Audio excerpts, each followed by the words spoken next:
Hey guys, in this video I'll show you how to activate the T-Mobile eSIM, okay? So first, you need to turn on the device, okay? Hold the side key. So this is example, we have the Samsung Galaxy S24. So go ahead and hold on that and then choose a language first. Once you've chosen your language, click on Start and then read the terms and conditions and then you'll get a check option. Go ahead and toggle this on and agree to everything, okay? And once you see your available Wi-Fi networks, choose the network with which you want to connect. And if your network is not listed, make sure the network is turned on and within range of the device. So you come here, enter your password, and then go ahead and click on Next. Okay? Now you basically are going to be searching for the linked eSIM profiles.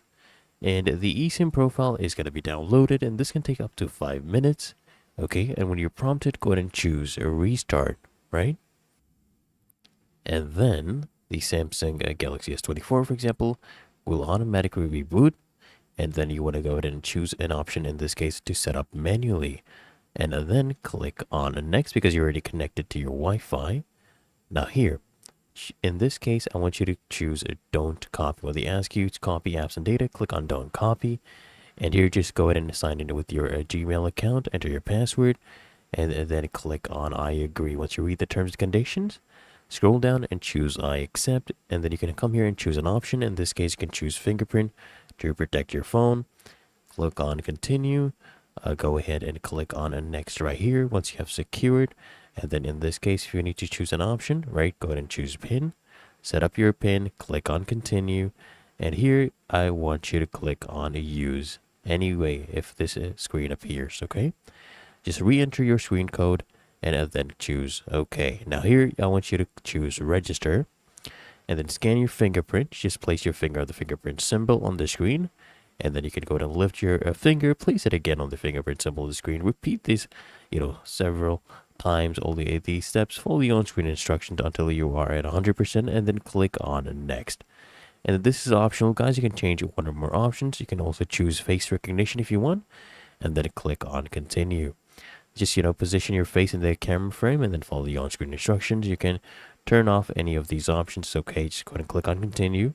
Just scroll down here and choose on skip. Okay, you can skip again. And here you can click on OK, right? And then in this case, you can choose a forgot password or don't have an account and choose a setup later in settings, okay, for the Samsung account. Scroll down and click on skip. And here you're going to check an option. In this case, all. This is optional. And then choose on agree. You can also choose agree right here. You can turn anything here off if you want. And then choose on accept and continue. Click on that again. And then check an option here if you want. Light mode, dark mode. And then click on next. And then choose finish. And now your eSIM is activated and ready to use. Really that easy and simple. So I hope this guide provided value to you. And if it did, consider smashing that like button, as well as subscribing to frequently asked questions, and I'll see you in the next one.